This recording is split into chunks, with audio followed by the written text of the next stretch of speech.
kamu nggak akan bisa untuk ngebuat American Express yang lainnya. Well, itu tadi kata Warren Buffett. Warren Buffett mengatakan kalau dia bisa aja bikin toko sepatu yang baru, dia bisa bikin bisnis-bisnis yang baru yang lainnya. Kalau dia punya uang ratusan miliaran dolar, dia bisa ngelakuin segala sesuatu yang dia mau. Tapi, dia nggak bisa ngubah persepsi orang tentang American Express. Halo semuanya, selamat datang lagi di channel saya, Keva Sevander. Dan di video kali ini kita akan bedah saham US. Dan saham yang akan kita bahas adalah American Express. Nah, buat teman-teman yang belum tahu, jadi American Express ini adalah bisnisnya kartu kredit ya. Ini punya temen kayak Visa, Mastercard, atau kalau di Indonesia itu ada yang namanya GPN. Mungkin bukan temen sih, tapi juga sekaligus kompetitor. Nah, di video kali ini kita akan ngebahas beberapa poin menarik tentang saham American Express, karena Warren Buffett sendiri juga punya sahamnya American Express, dan sekarang saham American Express-nya itu menduduki peringkat ketiga porsi yang paling besar yang ada di portofolionya Warren Buffett. So, tanpa berlama-lama lagi, langsung aja kita mulai ke pembahasannya. Nah, di poin pertama kita akan ngebahas tentang premium discount. Apa nih? Kok premium tapi kok diskon juga? Nah, untuk memahaminya, pertama-tama kita harus pahami bagaimana sih American Express ini menghasilkan profitnya. Nah, untuk bahasa yang lebih singkat, sekarang saya sebutnya Amex ya teman-teman ya, biar nggak kepanjangan lah. So, ada beberapa segmen pendapatan yang didapatkan oleh Amex. Dan di yang paling besar porsinya itu datang dari yang namanya discount revenue. Nah, apa itu discount revenue? Jadi gampangnya gini teman-teman. Misalnya teman-teman pergi ke sebuah toko dan teman-teman membayar barang atau jasa yang kalian beli menggunakan kartu kredit Amex. Nah, waktu teman-teman bayar, teman-teman kan nggak dipotong biaya apapun. Yang dipotong adalah si pihak merchant atau si pihak tokonya. Nah, tokonya itu biasa dipotong 1,5 sampai 2%. Nah, itu namanya discount rate. Nah, kalau kita ngelihat dari rata-rata discount rate yang diberikan, maka Amex itu punya keunggulan ya, di mana discount rate-nya itu sebenarnya tinggi. Jadi rentangnya itu bisa berkisar 1,4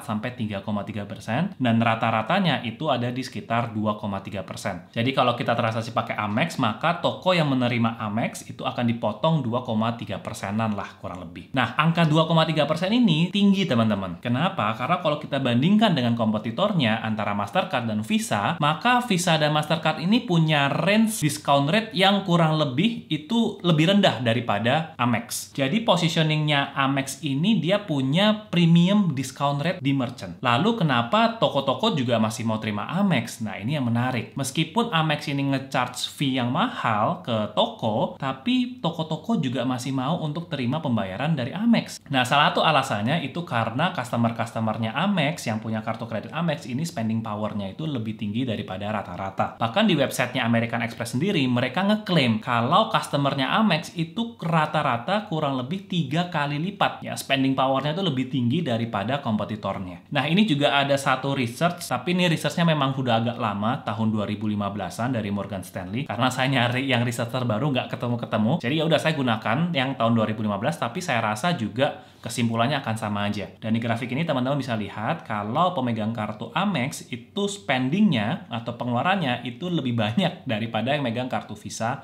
atau Mastercard. That's why tadi American Express bisa men-charge premium discount. Nah, sebelum kita lanjutkan ke pembahasannya, kalau teman-teman tertarik untuk membeli saham US, teman-teman bisa gunakan aplikasi GoTrade Indonesia. Karena dengan GoTrade Indonesia, teman-teman bisa bertransaksi membeli saham US mulai dari $1 aja. Dan teman-teman nggak perlu khawatir juga karena aplikasi GoTrade Indonesia ini sudah terdaftar dan diawasi oleh Bapepti. Buat teman-teman yang belum punya akun GoTrade, teman-teman bisa gunakan link yang ada di deskripsi untuk teman-teman download dan mendaftar aplikasi GoTrade. Oke? So, kita lanjutin lagi ya ke pembahasan tentang saham American Express. Let's go!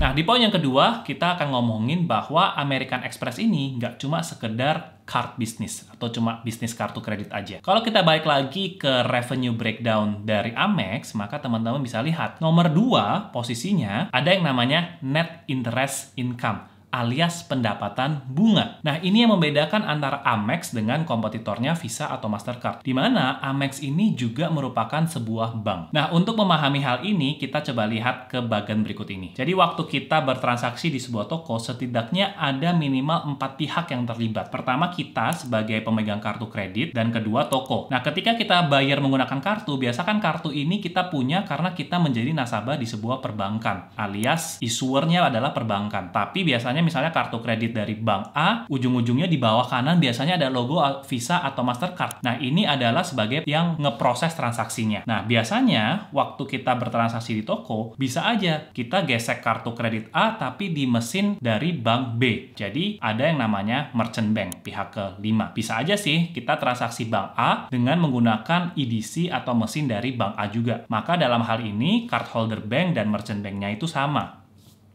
Maka dalam hal ini, issuer dan acquirer itu sama.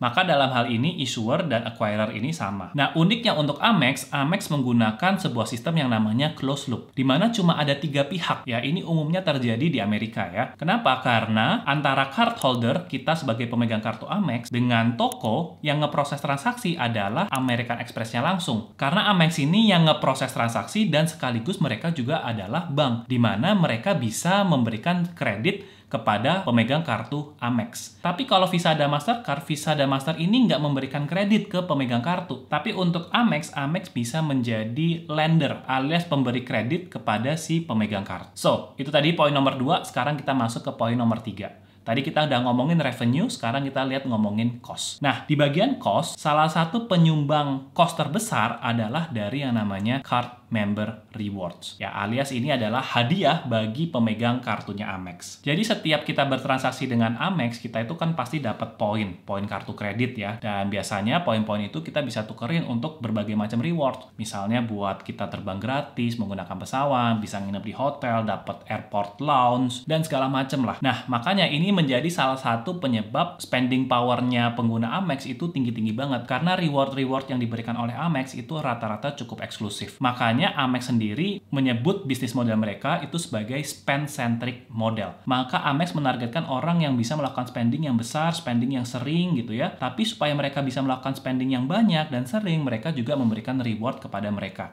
Supaya antara pemegang kartu dan Amex itu sama-sama win-win. Oke, itu poin yang ketiga. Kita lanjut ke poin yang keempat, ngomongin tentang branding dan positioning. Nah, ini saya mengambil 5 poin yang disampaikan oleh salah satu sumber yang saya baca, ya, ini adalah research yang dilakukan oleh mereka, di mana mereka menemukan bahwa positioning dari Amex itu minimal mencerminkan 5 kata ini: premium, expensive, rich, travel, and exclusive. Dan ini adalah kata-kata yang melekat ketika mendengar kata Amex. Dan menariknya, kata korporat itu sangat tidak melekat kepada Amex. Nah, kalau teman-teman kita perhatikan juga ya, dari model kartu kredit yang dikeluarkan oleh Amex. Nah, biasanya kalau kita punya kartu kredit kan kita pasti logo banknya, kemudian ada logo prosesornya siapa, Visa, Mastercard, atau GPN gitu ya kalau di Indonesia. Nah, kalau American Express karena dia berlaku sebagai bank juga, maka ya kartunya dia full American Express semua di muka depannya. Dan mereka juga sangat konsisten dalam branding mereka. Jadi mereka bikin tiring nasabahnya itu juga berdasarkan warna. Mulai dari blue card yang paling rendah, green card, gold card, sampai ke platinum. Dan bahkan mereka membuat yang namanya black card. Black card ini adalah ibaratnya tier yang paling eksklusif. Ini sultan lah teman-teman. Untuk dapetin black card ini aja itu juga butuh undangan khusus. Bahkan di websitenya American Express sendiri, mereka nggak taruh informasi tentang black card. Dan semakin tinggi tiringnya tentu bayar annual fee-nya itu makin mahal. Tapi tentu benefit-benefit yang diberikan oleh Amex juga pasti makin bagus-bagus dan menarik juga. Nah, makanya ini asosiasi terhadap rich, premium, eksklusif itu sangat melekat ke Amex. Nah, 1 dari 5 kata yang terasosiasi dengan Amex itu ada kata travel. Ya, jadi American Express strateginya juga dia melakukan yang namanya co-branding dengan pihak-pihak di dunia atau di industri pariwisata. Baik itu dari airlines ataupun juga dari grup hotel. Ya, jadi contohnya misalnya American Express kerjasamanya sama Singapore Airlines. Padahal kan hotel atau airlines ini kan bukan bank. Tapi mereka bisa ngeluarin kartu kredit dengan co-branding dengan Amex. Nah, American Express itu juga ada di Indonesia, teman-teman. Ya, dan mereka juga ngelakuin co-branding. Jadi mereka bekerja sama dengan perbankan di Indonesia. Salah satunya dengan BCA dan Danamon. Dan ini menariknya teman-teman ya. Bahkan BCA aja sampai takluk sama Amex, teman-teman. Kenapa saya bilang BCA aja sampai takluk? Karena kalau teman-teman lihat, nggak ada logo BCA, nggak ada logo Danamon ya di depan kartu kreditnya Amex ini, teman-teman. Karena sebegitu kuatnya brandingan American Express sampai ya logo perbankannya itu ditaruh di belakang aja deh. Jadi kalau teman-teman lihat ya, ini saya punya kebetulan kartu kreditnya yang Danamon. Sampai logo Danamonnya tuh kecil, teman-teman, di bawah sini doang. Ya, nggak tahu nih teman-teman kelihatan atau nggak. Tapi intinya sebegitu kuat brandingannya American Express ketika mereka juga masuk atau menjelajah, explore ke negara-negara lain. Dan satu lagi yang menarik tentang positioningnya Amex ini adalah ternyata mereka itu cukup merata dari semua golongan usia, baik itu milenial sampai ke baby boomers. Nah, sekarang kita lanjut ke poin yang kelima tentang portofolionya Warren Buffett nih. Tadi di depan saya katakan ya bahwa Warren Buffett punya saham American Express. Dan sekarang saham American Express ini menjadi posisi nomor 3 dengan porsi terbesar sekitar 7,7% dari total portofolionya di Berkshire Hathaway. Total value-nya mencapai 25.000 juta alias 25 miliar US dollar, teman-teman. Nah, Warren Buffett sendiri itu pertama kali beli saham American Express sebenarnya udah dari tahun 1963. Dan pembelian keduanya dan yang mulai besar itu dia melakukan ketika tahun 91 sampai terakhir itu tahun 95. Dan sejak tahun 95 sampai sekarang nggak beli lagi saham American Express. Dan total dana yang dia udah gelontorkan itu kurang lebih 1,3 miliar US dollar atau sekitar 20 triliunan lah. Maka investasinya Warren Buffett sendiri juga udah naik sebanyak 19,4 kali lipat. Nah, di poin yang ke-6 saya mau ngebahas tentang the managing of buybacks.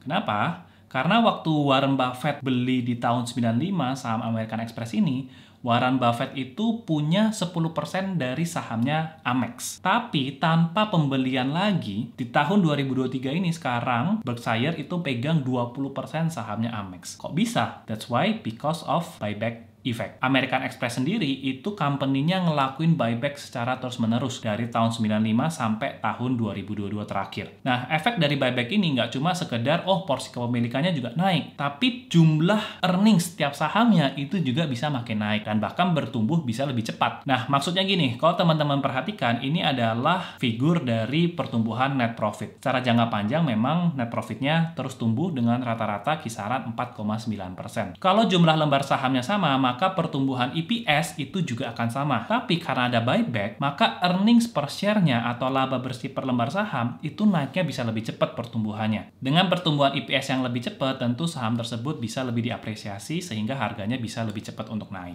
Nah, itu tadi dia beberapa poin menarik tentang saham American Express. Teman-teman punya poin-poin menarik lagi nggak tentang saham Amex ini? Kalau teman-teman punya, silahkan teman-teman boleh kasih komentar di bawah. So, terakhir nih teman-teman, sebelum teman-teman tutup video ini, teman-teman saya mau kasih lihat ke harganya atau ke valuasinya. Jadi ini saya bisa tampilkan teman-teman historical PBV selama 5 tahunannya. Ya, PBV sekarang dari saham Amex ada di 4,8 kali. Dan PBV sekarang itu cukup mendekati ke area rata-rata PBV 5 tahunannya. Jadi boleh dikatakan saham ini ya di harga sekarang masih cukup oke, cukup fair. Tapi kalau under value, mungkin teman-teman harus tunggu sampai PBV-nya kalau bisa turun lagi. Nah, harga saham Amex sekarang itu 170 dolaran. Dan kalau harga di PBV 4,6 kali, itu harganya di 160 dolar per lembar saham. Jadi, kalau teman-teman mau tunggu saham Amex ini under value, setidaknya teman-teman harus tunggu sampai saham Amex ini di bawah 160-an. Oke, nah semoga panduan ini bisa bermanfaat juga buat teman-teman semuanya. So, sampai di sini dulu aja videonya. Thank you buat teman-teman yang udah nonton. Semoga video ini bisa bermanfaat buat kalian. Kita jumpa lagi ya di video bedah saham yang berikutnya. See you!